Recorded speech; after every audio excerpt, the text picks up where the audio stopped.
రండి. ఈ ఏరియాలో ఒక్క కాకి కూడా ఉండాలని వీలేదు. మొత్తం అన్ని కాల్చండి.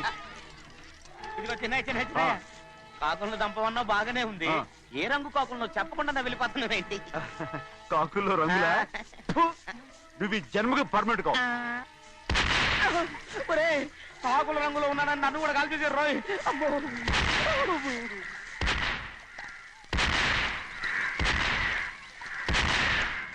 ఏంటి పెద్దబ్బాయి ఇంతమంది బట్టలు పెట్టుకుని ఉన్న ఒక్కరాజుని ఓడించలేకపోతున్నావు? రే రాజు ఒక్కడే అయితే ఎప్పుడో వేసేసేవనరా. పక్కనే కాపలాకి మంత్రి ఇచ్చాడుగా. అంటే చిన్నయ్య ఉన్నంతకాలం పెద్దయ్య ఏం చేయలేరన్నమాట. అంటే చిన్నకాయ ఉన్నంతకాలం పెద్దకాయ ఏం చేయలేరన్నమాట. ఏమండి? ఏంటి గౌరీ? స్కూల్ కి వెళ్ళాలండి. కార్లో వదిలేసి రమ్మంటారా? ఎందుకు? స్కూల్ పక్క వీధిలోనేగా, నువ్వు నడిచెళ్ళమ్మా. అలాగే నాన్న. ఏరా మనం ఏమన్నా జమీందారులమా? ఎందుకులేండి, పూర్వం ఎప్పుడో బిచ్చమెత్తుకున్న సంగతి ఇప్పుడు గుర్తు చేసుకుంటారు ఎందుకు? అమ్మా ఏంటంటే ఊరుకోరుకనే కొడతారు. తయారుగా దొరికాను కదా అని తిప్ప పగిలిపోయింది. నువ్వు ఆడుతూ ఉండు, ఇప్పుడే వస్తాను.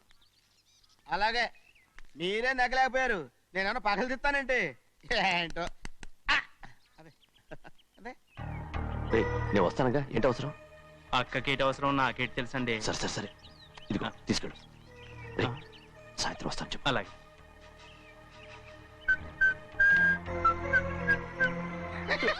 ఏంట్రా? ఏం లేదండి, ఊరికే నమస్కారం చేసి వెళ్దామని వచ్చాను. నువ్వు తప్ప ఇంకెవరు ఇలా నమస్కారం పెట్టరా? ఏంటి ఏమైనా చూసావా? ఏమీ చూడలేదనుకోండి. మరి ఇందాక మీరు ఆట ఆడినప్పుడు కాలు దొక్కారు కదండి, ఒకటే నొప్పి నొప్పి పుడుతుందేమో అనుకున్నారు కానీ అసలు నొప్పి ఇప్పుడు ఉండదు.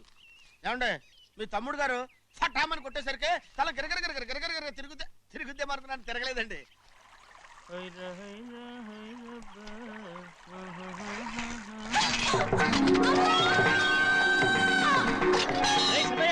మన తోటలో కొబ్బరి చెట్టు తొలిపోత పూసింది, సంబరానికి ఏర్పాటు చేయి.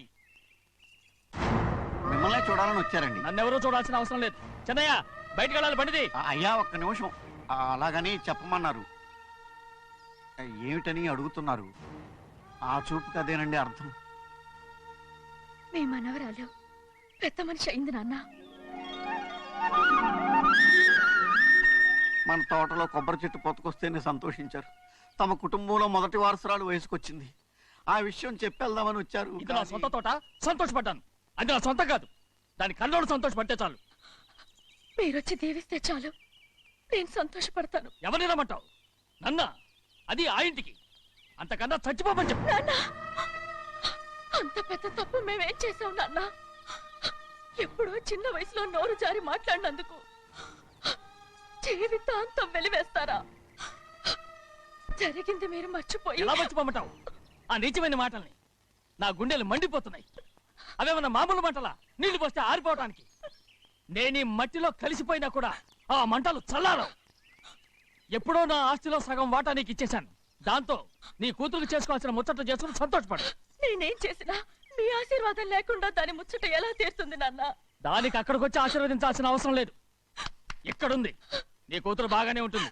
నాన్న, నా కూతురు మొట్టమొదట కట్టే చీర నా పుట్టింటిదై ఉండాలి. ఆడపిల్ల అంటూ తీరకుండా గడప దాటకూడదంటారు.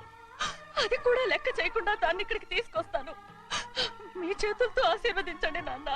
ఆహా, ఎలాగైనా కలిసిపోవచ్చని నీ మొగుడు చెప్పి పంపించాడా? అది ఈ జన్మలో జరగదు.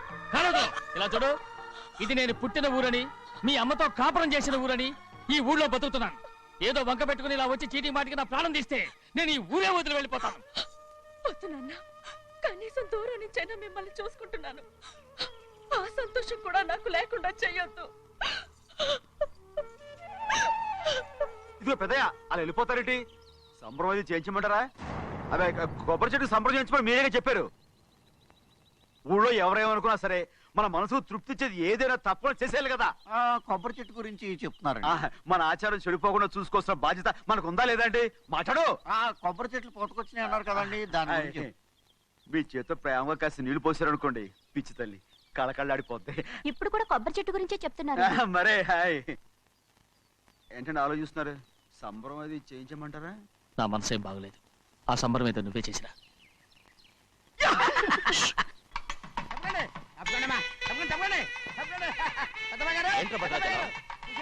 మీ మామగారి దగ్గర నుంచి పెద్ద ఎత్తున సార్ వస్తుందండి. ఎన్నాళ్ళుగా నే కట్టుదా కల ఈ రోజు నిజమవుతుంది. అరే, అరే, అరే, మెల్లిగా మెల్లిగా మెల్లిగా మెల్లిగా మెల్లిగా. అయ్యో ఎంత సంతోషమో. వదినా ఇన్నాళ్ళుగా తెగిపోయిన సంబంధం ఇవాళ సార పేరుతో కలవబోతోంది.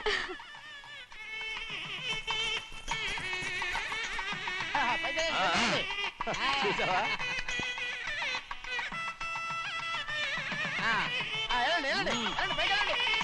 వాళ్ళ కొద్ది సార్లు తెస్తున్నారు.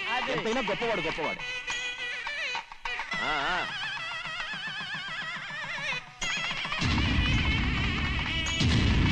ఆగరా! ఇంకో అడుగు ముందుకేశావంటే నరికి పారేస్తాను. కూలి పని చేసుకుని బతికే పాలేరుగాడివి. నీ చేత సార చీరలు తీసుకోవడానికి నా కూతురేమన్నా దిక్కుమాలిందనుకున్నావా? పుట్టింటి శారీ కావాలని గౌరమ్మ గారు అడిగారు, అందుకని. అందుకని పడివాడి చేతికిచ్చి పంపిస్తాడని నీ యజమాని. ఇన్నాళ్ళుగా మా రెండు కుటుంబాలు విడిపోవడానికి కారణం నువ్వేరా? ఆయన పంపిస్తే మాత్రం సిగ్గు చరం లేకుండా నువ్వెలా వచ్చావు? పనివాళ్ళకి సిగ్గు ఎక్కడ ఉంటుందండి? పనివాళ్ళని పనివాళ్ళు చూసాడా పెద్దనా నెత్తికెక్కించుకున్నారు, వాళ్ళు ఇష్టం వచ్చినట్టు ప్రవర్తిస్తున్నారు. భద్రాచలం ఏంటి ఒక్క తన్ను అంటే భద్రాచలంలో పడతావు. రే కాకారావు, ఆ. నువ్వేంట్రా మధ్యలో ఈ ఇంటి యజమానిలా మాట్లాడుతావు? ఏంటి అనుకుంటే ఇంటేజ్ మన కాలేరా? నౌకర్ వదలతో ఏంట్రా మాటలు? అవును. ఆ దరిద్రాన్ని తీసుకెళ్ళ మనం. తీసుకెళ్ళండి, మొత్తం తీసుకెళ్ళండి. ఏయ్, వెళ్ళి నీ యజమానితో చెప్పు, సారంటే బిచ్చం కాదు నౌకర్లతో పంపించడానికి. ఆయన పంపినా పంపకపోయినా, వచ్చినా రాకపోయినా ఆయన కూతురికి ఏ లోటు రాదు, మనవరాలకి ఏ లోటు రాదు. వాళ్ళిద్దరినీ ఆయన కంటే బాగా చూసుకుంటానని చెప్పు. వెళ్ళరా. రే ఆగరా, ఇంకో మాట కూడా వెళ్ళి చెప్పు. నౌకర్ గాడితో పంపిన సారే నా కాలిగోటితో సమానమని. ఏం చెప్తావు? నా కాలిగోటితో సమానమని. పోరా.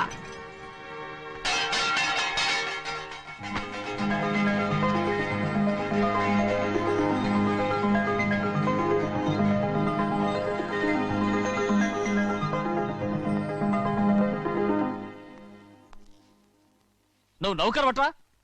నేను నిన్నలా పెంచానా? అందరి ముందు ఆ కుక్క నిన్నలా పిలుస్తుంటే విని ఊరికే వచ్చేసావా? వాళ్ళ అన్నదాంట్లో తప్పే ఉందండి. మీరు సొంత కొడుకులా చూసుకున్నా నేను నౌకర్నే కదా. నరికేస్తాను. ఇంకోసారి ఎవడన్నా నిన్ను నౌకర్ అని అంటే చంపేస్తాను. ఇప్పుడు ఏమైంది అలా కోపడుతున్నారు? నిన్నెవడరా వాళ్ళ ఇంటికి సారి పట్టుకెళ్ళమని చెప్పింది? ఏ, నాకు ఆ హక్కు లేదేంటి?